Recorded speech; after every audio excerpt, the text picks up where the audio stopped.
It's my pleasure today to introduce Dr. Ralph Brown Draughon Jr.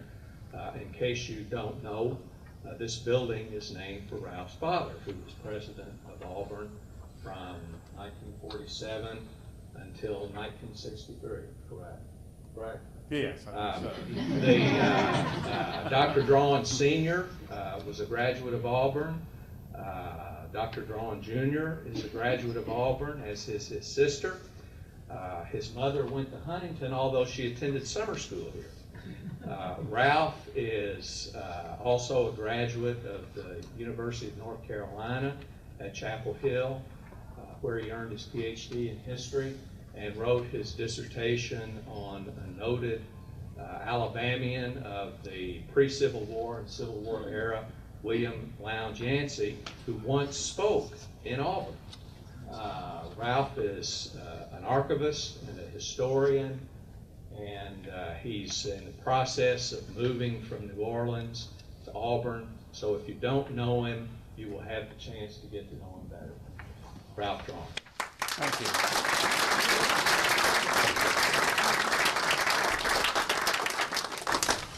Thank you. It's nice to be here, and it's nice to be in the library.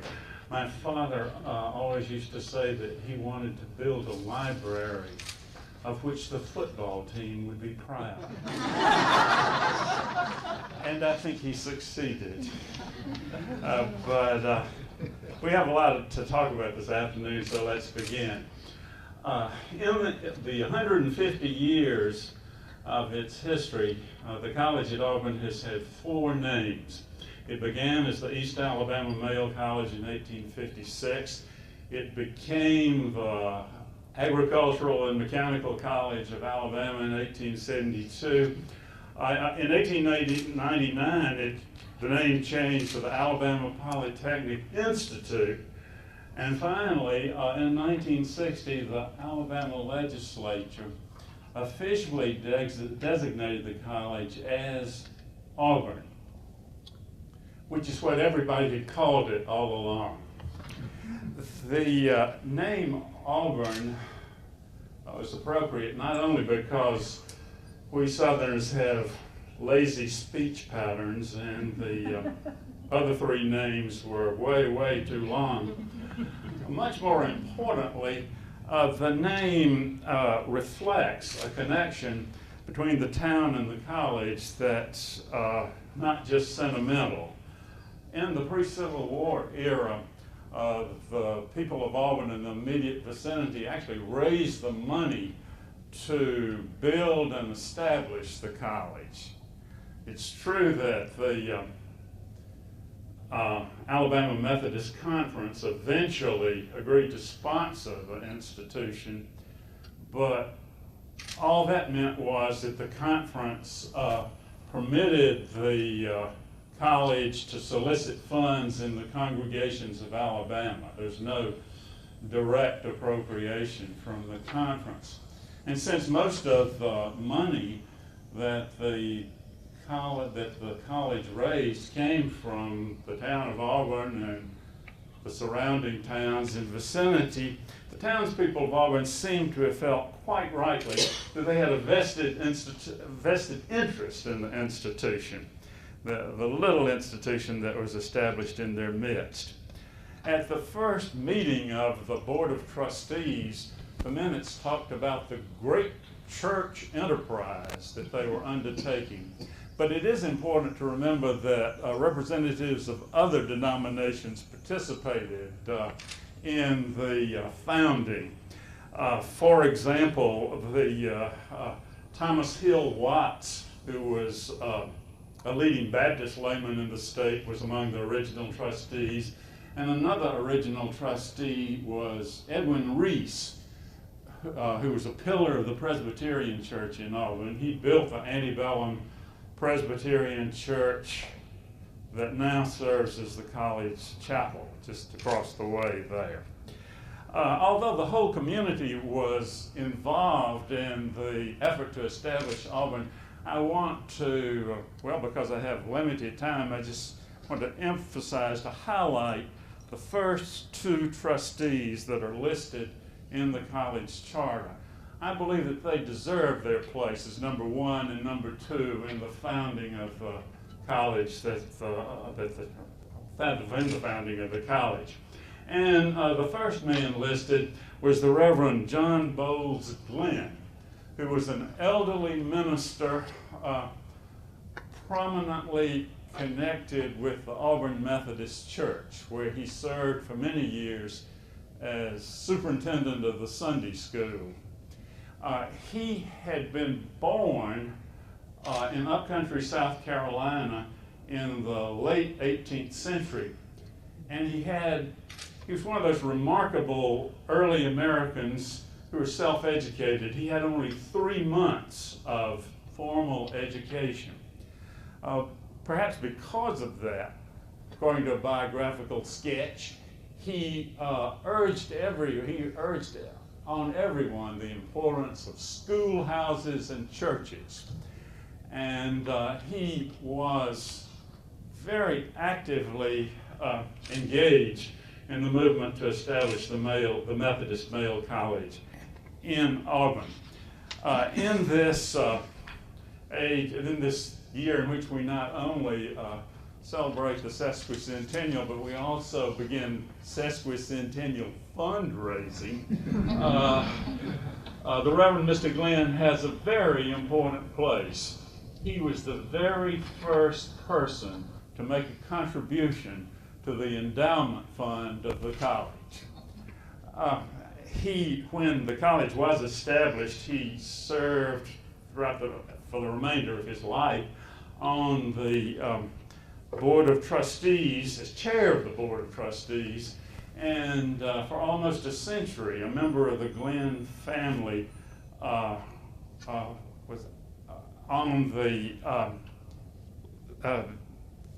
were active in the college. They were connected to the college, particularly with the treasurer's office.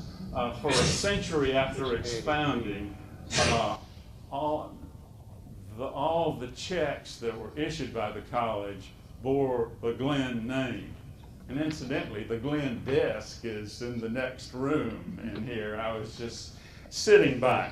But the second the man listed second in the university charter was Nathaniel J Scott, who was among the original settlers of Auburn. He was actually the brother-in-law of Judge John J. Harper, who founded the village. Scott built Pebble Hill, the house that still stands at the head of East Magnolia Street and now occupied by the Auburn Center for Humanities. That structure, like the college chapel, is one of the few Civil War landmarks that still survive in the town. Scott had served in the legislature, in both the House and in the state Senate, and he was a fiery Southern rights advocate. Although he and the Reverend Mr. Glenn did not agree politically, they shared a concern. Scott shared Glenn's concern for schoolhouses and churches. And Scott led the movement to establish the Female Masonic Institute in Auburn in 1847. Furthermore, he was a driving force in the founding of the East Alabama Male College. He showed considerable determination in pursuing any project that he took on. And one of the original trustees of the college, William Garrett, described Scott in this way. He said, "His will and his resolution admitted no failure in his plans and efforts. Nevertheless, he sometimes appeared to lack the prudence and culture so necessary to a public man." Scott, at least for a while, was a strong temperance advocate, and since he was a community leader, he may have had something to do with the fact that in its early days, Auburn prohibited the sale of alcoholic beverages, which led the Methodist Conference to smile upon it. But Scott's views made him very unpopular locally. And according to his fellow trustee, Scott relaxed his temperate habits. He not only began to partake of alcoholic beverages, but he also began to overindulge. Again, according to his fellow trustee, quote, "The penalty for such indulgence visited him ere long, and he died in the meridian of life." At this point, I need to talk about the great controversy about founding a college, the controversy in the Methodist Conference, the Alabama Methodist Conference. And as a prelude to my remarks, I think I should quote an old Alabama folk saying, which goes like this: "There's no politics like church politics." Or, as one of my favorite local commentators, Neil Davis, used to say, when church folks down here get into a quarrel, they say, "Lord, step aside." There's been David Housel and Carolyn Lipscomb led a fine discussion of all this Methodist controversy at the Methodist Church a week or so ago, so I'm going to try to summarize it as the complicated matter as best I can. The important fact to me is that the partisan that in the movement to establish a male college, a Methodist male college in Alabama, this movement began in Auburn in 1853. And historians of Southern College now, Birmingham Southern College, sometimes kind of try to say that ain't so, but it is. Anyway, leaders in Auburn wanted to establish this Methodist male college. So in 1854, they went to the Methodist Conference to ask for sponsorship. And the conference, they encountered opposition there. Some people would even say that they encountered prejudice there. At any rate, the Methodist Conference did agree that they would establish a Methodist male college in Alabama, but they did not choose a site as a precondition to being selected as the site for this college. A community was required to raise $100,000 for the endowment fund. And this was kind of a new departure for the conference, because the year before they had agreed to sponsor Tuskegee, the female college in Tuskegee, with an endowment of only $26,000. But now they required $100,000, and the choice of the community that was to be open. What they did essentially was to set up a competition for where the college would be established. $100,000 was a lot of money to Auburn, but it did manage to raise it. But a formidable rival appeared in Greensboro, Alabama, in West Alabama. In this era, Greensboro was an immensely rich community, black belt, canebrake soil, and lots of slaves, and there's sort of a competition for raising money, and Greensboro always seemed to win. But anyway, the decision was the Methodist Conference was to decide this question in the next year, in 1855. And in the meantime, there was this newspaper campaign, newspaper controversy between Auburn and Greensboro. The people at Auburn said that the choice of the location should be based not on money, but on morality. And in this instance, they believed that they clearly exceeded Greensboro. The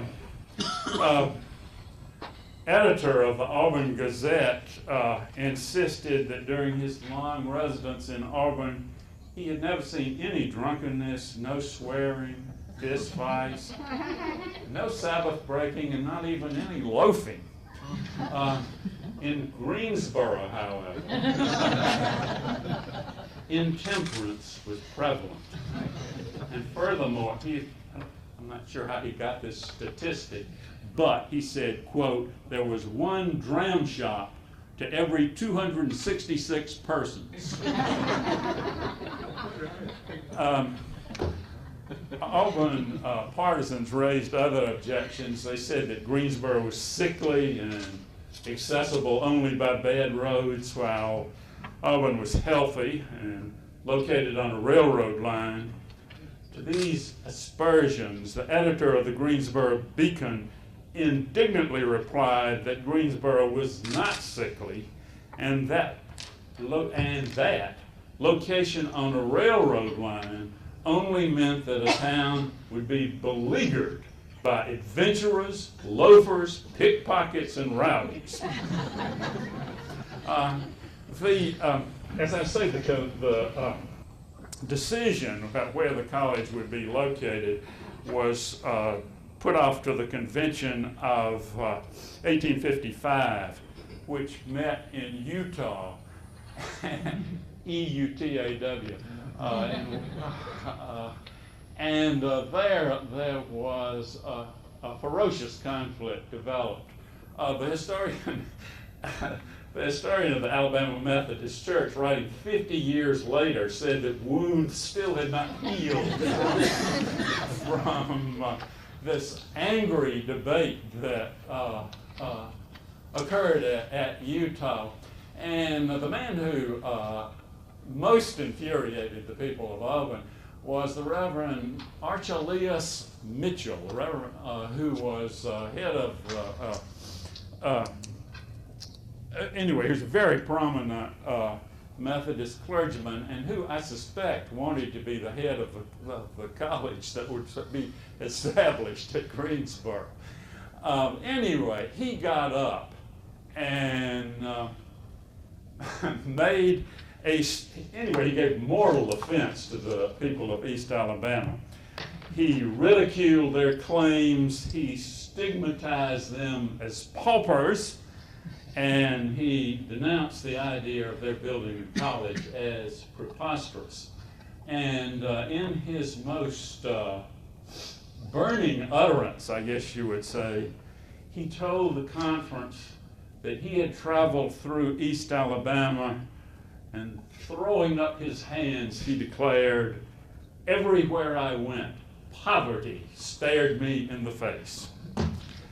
And he infuriated all the representatives from East Alabama, and particularly the people from Auburn.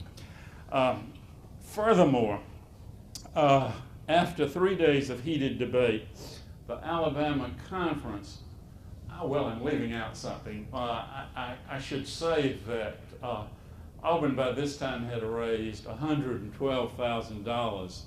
That's incorrect. Auburn had acquired pledges of $112,000, and Greensboro had acquired pledges of $168,000. So Greensboro clearly had more money to establish the college.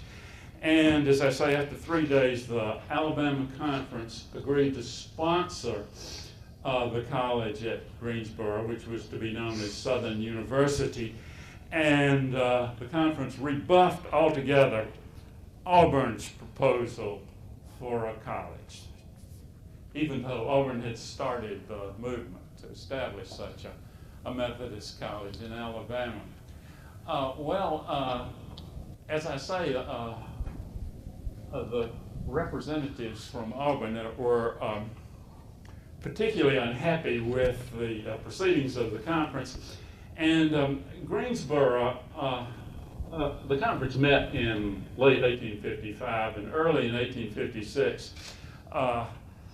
Greensboro went to the state legislature and asked for the state to charter a Southern university in their town. And undaunted by being rejected by the Methodist Conference, the representatives from Auburn went to the legislature too and said, charter a college at Auburn as well. And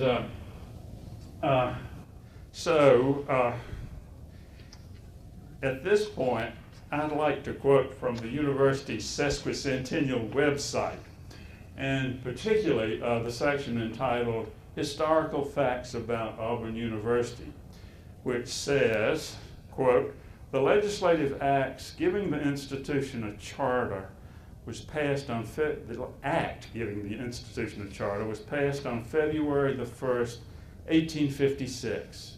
Governor Winston signed the charter saying, quote, I predict great success for East Alabama College. I am sure it will be a great influence for good in your section of the state. And, end quote. With only slight modification, this information has provided the lead sentence in just about every newspaper article or story during the sesquicentennial celebration. I feel a little bit like the ancient mariner who shows up to spoil the wedding feast. But the problem with this is that it's completely and totally historically inaccurate. The governor's speech was fabricated a century later. He never signed the charter, and the date of the charter itself is a week off. As it turns out, for 150 years, Auburn has been celebrating Founders Day on the wrong date. Although an impressive array of historians, including Anson West, Thomas McAdory Owen, Charles Edwards, Molly Hollifield Jones, and Malcolm Millen, have given February the 1st, 1856, as the date the Alabama legislature overrode the governor's veto and chartered the East Alabama Male College. The legislature actually chartered Auburn University to run a week later. The historians erred because the publication that listed the acts passed by the legislature incorrectly gave February the 1st as the date of passage. But what I discovered when I went to the actual legislative journals to search for the governor's veto message, to my surprise, I found that the message was dated February the 6th. Furthermore, on receiving the message, the date was written, the House promptly overrode the veto, and on the following day, the Senate also approved the charter without the governor's consent.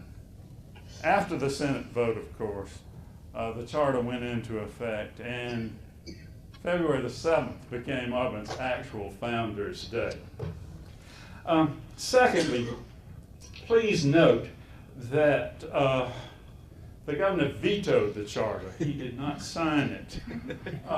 When a governor vetoes a bill, he returns it to the legislature without a signature. When the legislature overrides a veto, the measure becomes law. I can assure you that Governor Winston in particular did not sign a law that was passed over his veto. Then a centennial pageant performed in 1956 also has contributed to confusion about the birthday of the college. This pageant was performed by a large cast of townspeople, students, faculty members, and college administrations. And the pageant, like Shakespeare's history plays, was full of stirring speeches, stirring scenes, eloquent speeches, and considerable dramatic license in recounting the facts. For example, one scene depicts a delegation of notables meeting on February the 1st, 1856, to witness Governor Winston sign the college charter.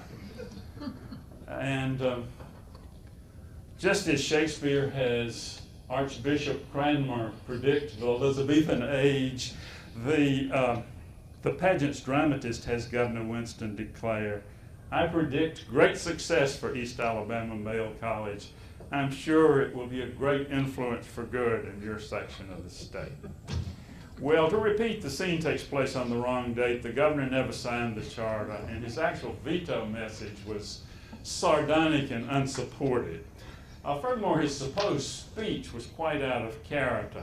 William Garrett, one of the original college trustees named in the charter, said that when displeased, the governor's manner was peculiarly sarcastic and biting. And as a matter of fact, the governor was displeased with the college charter.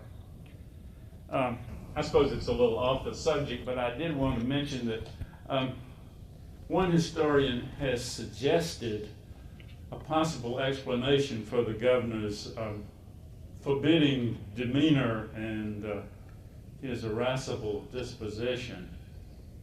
It seems that years before, when he discovered his wife and the family doctor in a romantic entanglement, Winston divorced his wife and dispatched the doctor with a double-barreled shotgun. Oh, great.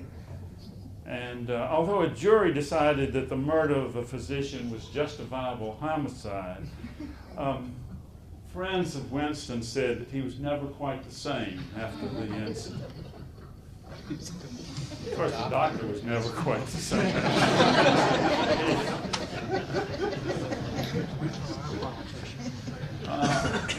Whatever the reason for his dyspeptic disposition, Winston truly earned his reputation as the veto governor of Alabama, and he did not single out Auburn for his displeasure. He vetoed the charters of every academy, school, or college that crossed his desk, including the Medical College of Alabama and the Southern University in Greensboro. He insisted that the Code of Alabama should set up provisions for establishing educational institutions, and that the legislature should not waste time and money chartering these institutions.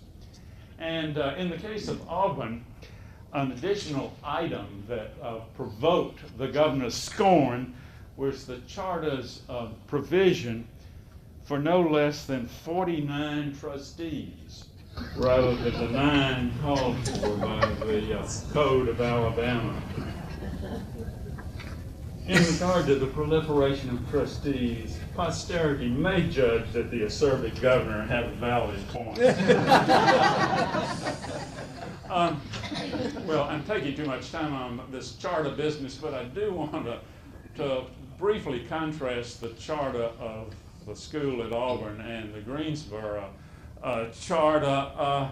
The Greensboro charter proclaimed that its purpose was to promote religion and morality. It gave special recognition to the Alabama Conference, which was given authority to appoint the trustees, remove them, replace them, and the charter also, the Charter of Southern also said that that the conference could at any time appoint committees to come and investigate and see how the college was being operated. In contrast, well, of course, in Auburn's case, it was being established without the approval of the Methodist Conference, and so the charter of East Alabama Male College makes no mention of religion or morality or the Methodist Church. As a matter of fact, the word Methodist doesn't even appear in the charter. The only hint that the institution at Auburn might aspire to a religious affiliation is the large number of trustees who bear the title Reverend. And 10 of these ministers are identified as belonging to the Alabama Conference, but the Alabama Conference is mentioned no further in the document. So, Auburn's board of trustees was not appointed by the conference. Its board was to be self-perpetuating. And in all this big Methodist controversy about establishing colleges, the Methodists had pronounced their devotion to sanctified learning, and I guess the point I'm trying to make is that the charter of the East Alabama Male College was not too sanctified. It was just a regular legal document. But after the charter was passed, was approved, the charter for college at Auburn was approved, the trustees began meeting even before they had a college to oversee. Most of their energies were devoted to fundraising. For example, they tried to dun the Montgomery and West Point Railroad for funds. And so some of their 49 trustees had dropped out, so they also had to select new trustees. One new trustee was J.L.M. Curry, who was a Baptist minister and a congressman from Talladega. And after the Civil War, he had a very long, distinguished career in American education. He's not very well known today at all, but he was one of the 2 Alabamians that the state chose to represent us, to honor in Statuary Hall in the nation's capital. When the charter was approved, a male preparatory school in Auburn asked to be a part of the college.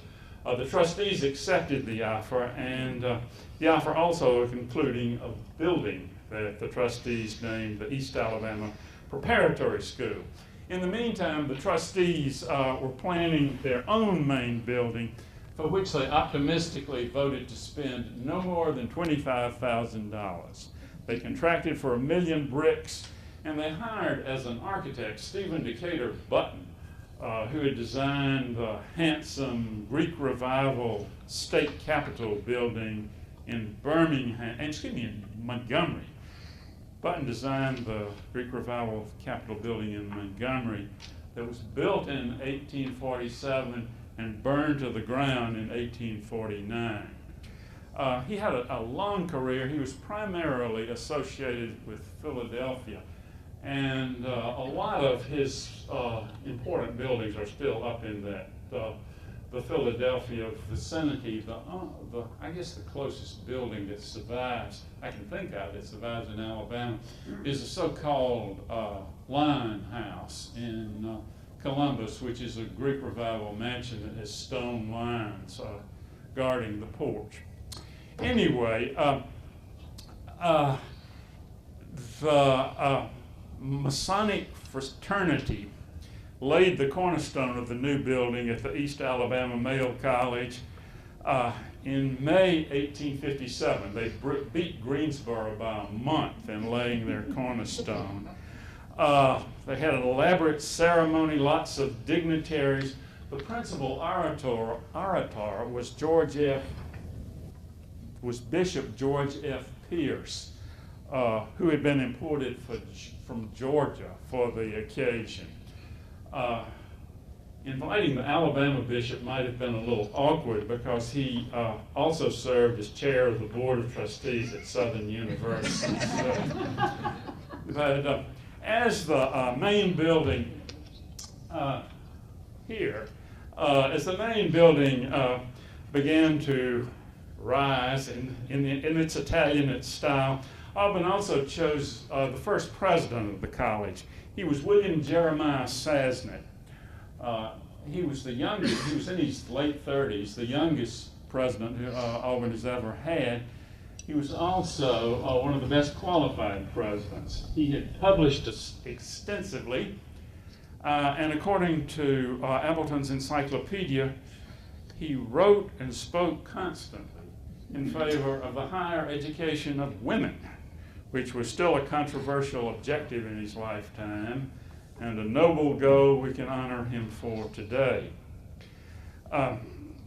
Sasnett had abandoned the law for the ministry, but he worked closely with the agent of the college, the Reverend E.J. Hamill, whose responsibility was to raise money for the institution among the Methodist congregations of Alabama. Hamill's fundraising techniques were recalled with much appreciation long afterward. According to the historian of Alabama Methodism, when a prospect declined to donate, Hamill would insist that they kneel together in a prayer, which Hamill led. And when the prayer was ended, he would zealously and frequently successfully press for a contribution. This incident interests me. Hamill, who was a kind master, owned a slave whom he wished to emancipate. And by the harsh laws of Alabama at the time, you couldn't free a slave unless he left the state. And if the freedman stayed in the state, he could be re-enslaved.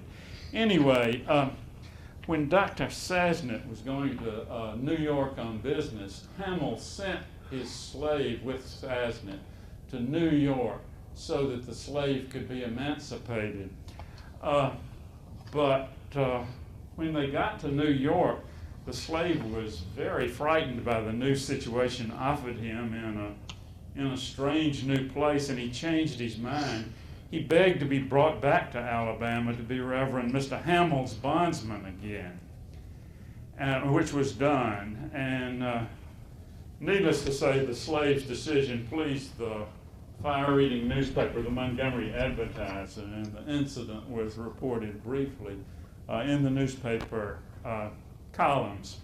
The college at Auburn and Southern University both opened in the autumn of 1859, but Auburn's enrollment of 80 students was larger than the enrollment at Southern, which partisans of East Alabama did not fail to note. Furthermore, at Auburn, the preparatory school had an enrollment of 113. Willie Sanford was a student at the preparatory school, and he worked part-time as typesetter at the Auburn Signal, where his father briefly served as the editor. The Sanfords at the time lived at Sunny Slope, another local Civil War landmark that still survives. It's out on College Street, just beyond the Jewel Collins Smith Art Museum. Willie studied at the preparatory school under its headmaster, William F. Slaton. But the Civil War came along, and at 17, Willie enlisted in the Confederate Army. He interrupted his education and enlisted in the Confederate Army. Unluckily for him, he was captured in the Federal advance on Vicksburg, and he was sent to a prisoner of war camp up on Lake Erie. By chance, however, his old teacher from the preparatory school, Professor Slaton, now Major Slaton, had also been captured, and he arrived at the camp as a prisoner of war soon thereafter. And as a result, Willie was able to resume his studies with his old preceptor. And as far as I know, this is the first example of the college at Auburn conducting an extension course. Willie, of course, later became the governor of Alabama. Sanford Hall is named for him. Professor Slaton, after the Civil War, served for almost 30 years as superintendent of schools in Atlanta. The college adapted the classical curriculum that was so much in vogue in the antebellum era. There were 6 members of the faculty, counting the president and the head of the preparatory school. The most colorful of these figures was Professor John Darby, who was a chemist and professor of natural science. He was both an academic and an entrepreneur. He had developed Darbys prophylactic fluid, which is a potassium permanganate antiseptic that was used far and wide. And his fluid received endorsements from a very respectable medical authority, Dr. J. Marion Sims, a pioneering American gynecologist. Of course, a lot of local people in Auburn also endorsed the fluid, and they didn't really have any medical knowledge. But this fluid was, as I say, really used in quite far beyond the city limits. During the Civil War, the stuff was, I'm sorry to tell you this, but the stuff was used to treat gangrene in the Confederate prisoner of war camp at Andersonville. And archaeologists today still dig up broken bottles of the stuff in distant places. At a recent dig in 19th century, a recent dig in a 19th century red light district in Los Angeles, they found some fragments of a bottle of Darbys prophylactic fluid. Peter Brannan, who was the director of Alabama State Archives in the 20th century, remembered seeing bottles of the fluid when he was a boy, and he said, be sure, everybody knew you weren't supposed to drink the stuff. And the Lee County historian Alexander Nunn also recalls seeing the fluid in use when he was growing up in Lochapoka. At that time, it was being used very successfully as embalming fluid. In November 1859, a new student named B.C. Lee described to his mother the town of Auburn and the college. He wrote, the inhabitants of this place are very sociable and friendly, but this being a new college, everyone is exerting himself to give it name and reputation. And the students, therefore, are treated with the greatest courtesy and are warmly received with the families of Auburn. The citizens take a great pride in introducing a young man and endeavor to make him feel at home. I think that it is indeed an excellent place for a college. Unquestionably, the college at Auburn had opened very successfully, but it still lacked the sponsorship of the Methodist Church. The college finally attained that goal in December 1859 when the Alabama Conference agreed to for sponsorship. The Friends of Southern University tried hard to prevent sponsorship, but they were voted. They were overruled, and Auburn at last became a Methodist institution, and consequently had to change its charter so that to give the Alabama Conference some power. In the academic year 1860-1861, the second year of the college, enrollment increased, but a storm was gathering that threatened to disrupt the entire nation. As the turbulent presidential election of 1860 began, it was clear that Abraham Lincoln and the Republican Party had considerable strength in the free states. It was also clear that his election would precipitate a crisis in the Union. Therefore, in July 1860, President Sasnick convinced the trustees to forbid Auburn students from joining or being a member of any military company. This ban proved to be unenforceable.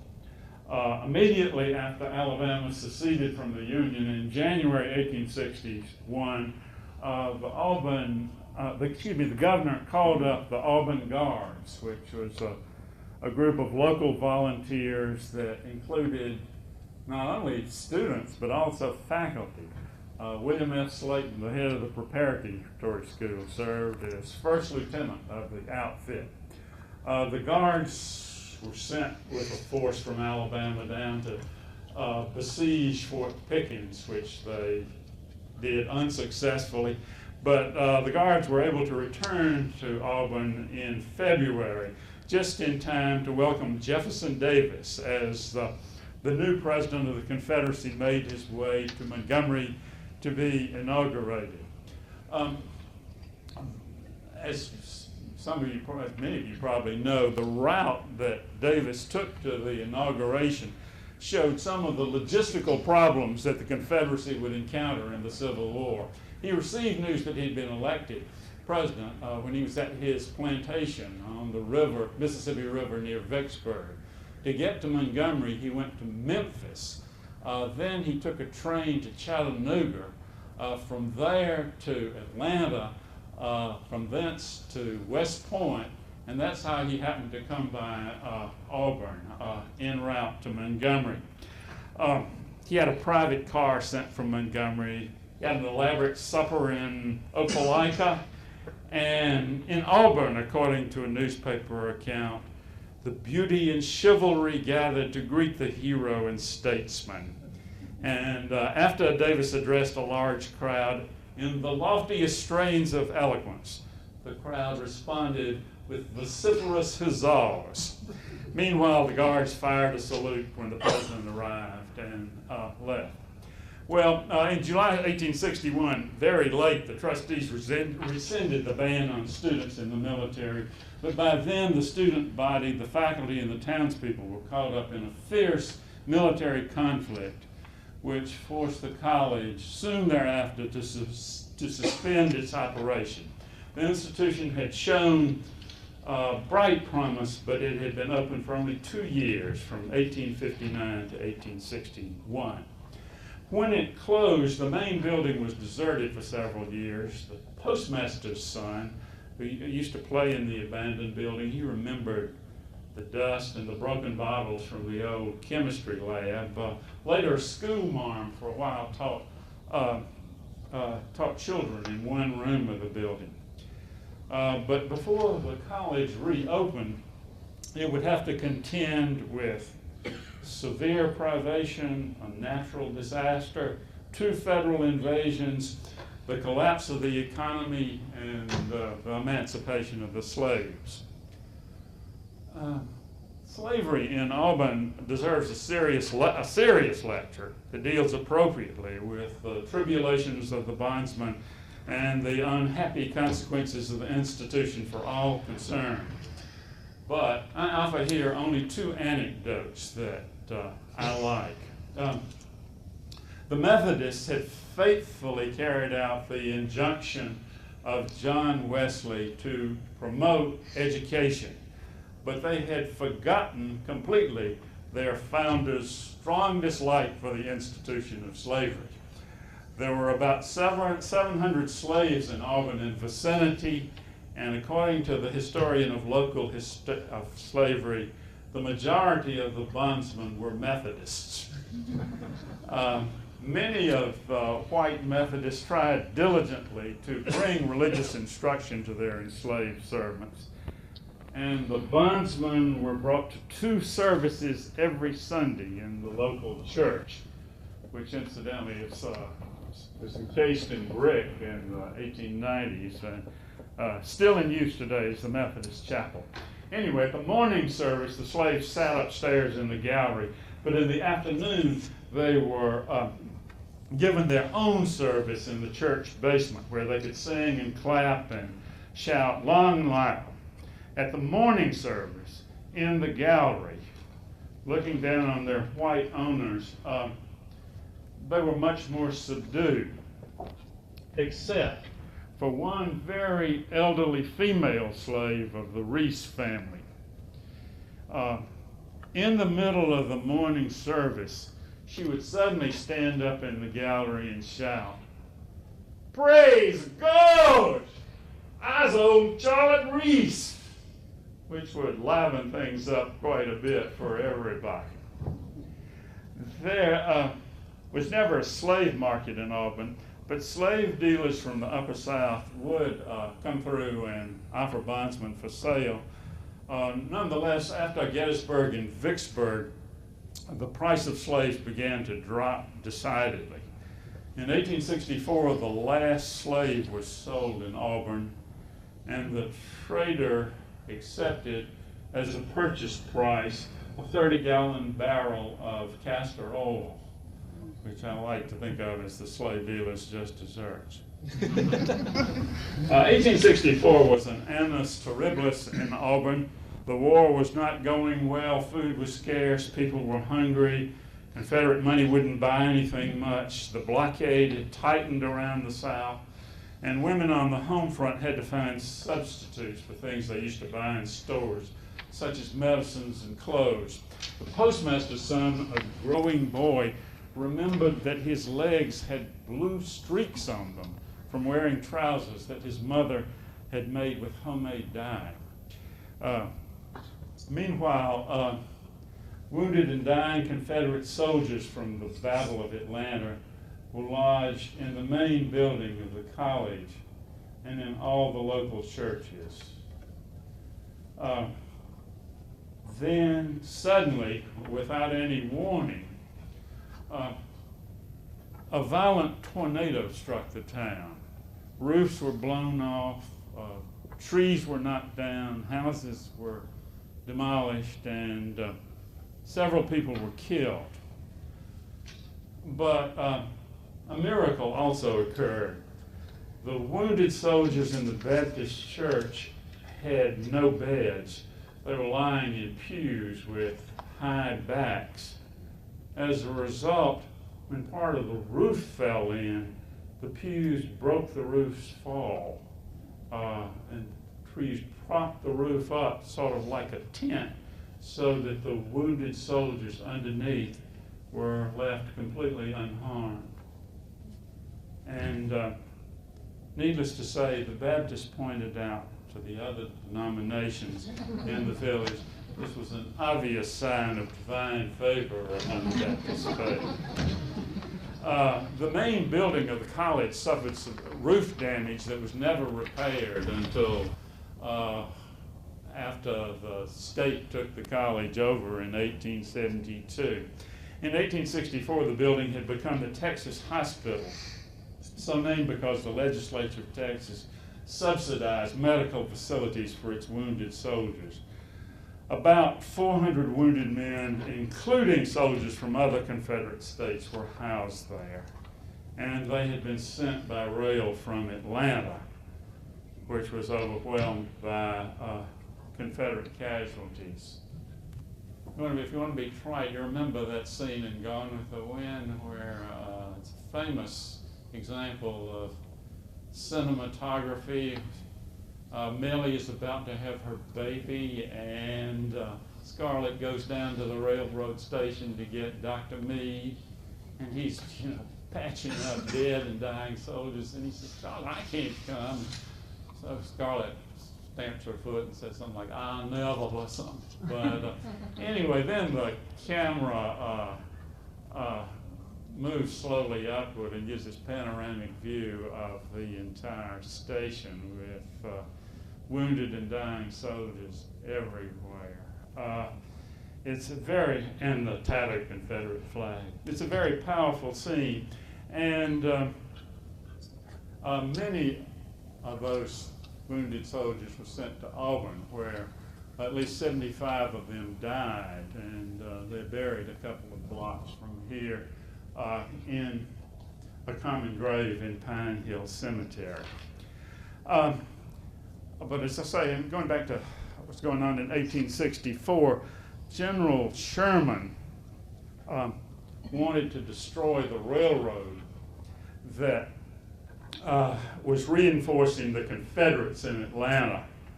And Opelika was his chief target because the two railroads crossed there. Sherman also ordered the tracks torn up in Notasulga, Lochapoka, Auburn, and Opelika. And he ordered General Lovell Rousseau with 2,500 Federal cavalrymen to do the job. And he explained very carefully how he wanted the rails heated and bent so they couldn't be reused. You know what I'm talking about? He didn't want them just to take off the rails so they could be put back on. He wanted them heated and sort of pulled together the nickname for those things were Sherman's bow ties. Anyway, in his order, General Sherman told General Rousseau to do all the mischief possible, and Rousseau obeyed orders. His raiders first struck Lochapoka, then headed toward Auburn. The military commander of hospital, the Texas hospital, collected 18 convalescents. He gave them old shotguns, and he forced the citizens of Auburn to give them horses, and these 18 rode out to meet the Lovell's forces, but they very soon dispersed and returned. Rousseau's men galloped into town. They tore down the telegraph wires out here on the Wire Road. You know, it's named for telegraph wires. And then the raiders began to dismantle the road between Auburn and Opelika. And just as an example of how they took everybody surprised, as they were dismantling the railroad outside Auburn, a locomotive came from Opelika to where they were working, completely unaware that he was about to walk into a huge detachment of federal troops. And I kind of have a visual image of this. Anyway, the engineer then put it in reverse and tried to back up as fast as he could, but he ran off the rails, and so he was captured, and Rousseau's men destroyed the locomotive.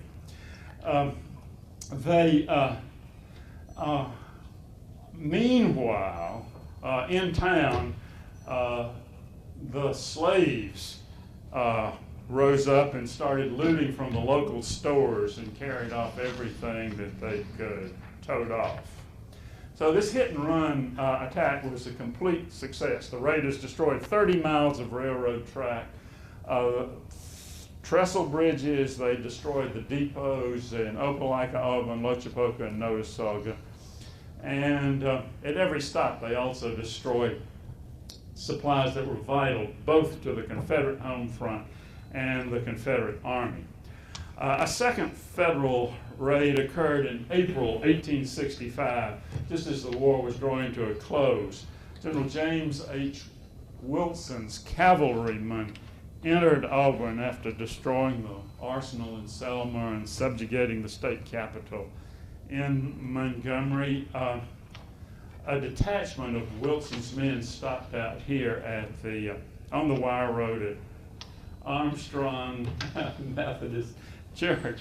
I'm going on much too long. All of you leave whenever you need. I'm just about through, though. A detachment of Wilson's men stopped on the Wire Road at Armstrong Methodist Church, which is another surviving landmark. And one soldier found that the pulpit Bible had inscribed on the flyleaf, "Property of the Methodist Episcopal Church South." So he wrote on the flyleaf underneath, "This Bible has been captured. It is now the property of the Methodist Church North." But when a lady who was a member of the congregation saw this, so she got very indignant and she ripped out the flyleaf, and which would have made a great souvenir. Most of Wilson's cavalrymen camped at the bountiful spring that was situated just behind Pebble Hill.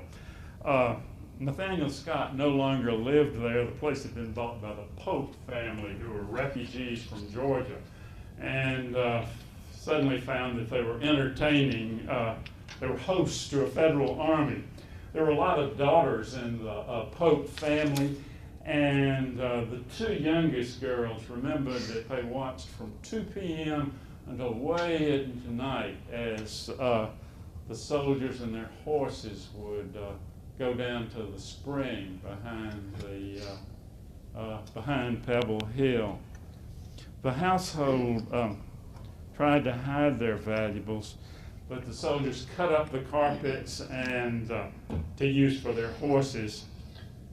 And as one of the little girls remembered, this is really my favorite reminiscence, quote, "Some of the soldiers put on dresses of the older girls and danced in the woods."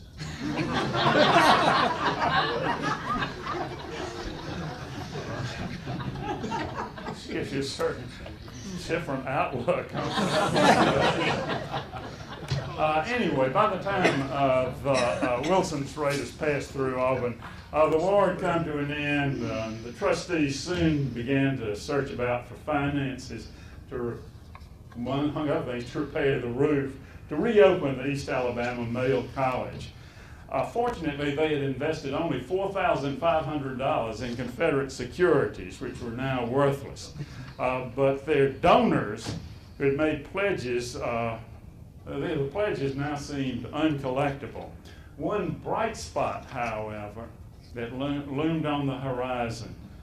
2 months after General Lee surrendered at Appomattox, Mrs. Alfred Battle of Tuscaloosa proposed to pay her pledge of $10,000. When her contribution was received, however, it turned out to be in Confederate money. And the board eventually had to sue her before she agreed to pay in U.S. currency. President Sassonet had died in 1865, and the board chose Lewis F. Dowdle to replace him. He was a Methodist minister, a United States congressman, and commander of Alabama's 37th Infantry. He had superb qualifications, but he faced a truly daunting task of poverty engulfed the defeated South. The college managed to reopen in 1866, but it didn't flourish. There were frequently faculty salaries couldn't be paid, and the post-war student body proved difficult to manage. Many of the students were Confederate veterans, and they didn't respond well to the old-fashioned restrictions imposed upon by the college. The trustees, meanwhile, considered desperate measures to revive the college. They attempted unsuccessfully to consolidate their institution with its old rival, Southern University. They were rebuffed. They tried to interest the General Conference in establishing a theological school at college. They even briefly considered admitting young ladies as regular matriculants of the institution. But they soon tabled that notion. Worn out and ill, President Dowdle resigned in 1869, and the college could not even afford to replace him. Meanwhile, in 1868, the state had accepted the provisions of the Morrill Act, which provided federal aid for the establishment of a land-grant college. After long and earnest debate, on December 9, 1871, the trustees approved a resolution to tender the college to the state to be Alabama's land-grant institution. The Methodist Conference, meeting in Mobile, granted the college permission to make its offer to the state, and the citizens of Auburn once more attested to their affection for the college by offering to donate 100 acres to the college if the state accepted. Thirdly, although its founders were mostly Methodist, members of other denominations contributed to its success. Maybe I shouldn't make this fourth point. A possible fourth point is that from the first, the college was looked down upon by more affluent institutions in West Alabama. That's a tentative conclusion. Fifth, the early leaders of the institution were devoted and distinguished men, and we ought to feel some pride in their work. Sixth, the founders endured difficulties like discord, war, severe injuries, natural disasters, 2 enemy invasions, defeat, and severe financial problems that make our difficulties today seem mild by comparison. But we can and we ought to feel some empathy for them, and their example should encourage us to struggle on. Finally, the heritage of the East Alabama Male College meant that Auburn would be a different kind of land-grant institution, one where the liberal arts would have an importance not usually found in agricultural and engineering schools. To me, it's not an accident that the College of Liberal Arts today has the largest enrollment of any of the campus divisions. And I know you're worn out, but let me say one final word. Finally, I'm pleased to be invited to deliver a sesquicentennial lecture. I'm afraid I won't be able to attend the bicentennial celebration 50 years hence, but some of you I know will be there. And I'd like to ask you a favor. When you hear on that occasion that the legislature chartered the college on February the 1st, 1856, that Governor Winston signed the charter on that date, and that he made a speech predicting great things for the college. When you hear those things, I'd like for you to think of me. I'll be a couple of blocks away from here in Pine Hill Cemetery, turning over in my grave. Thank you.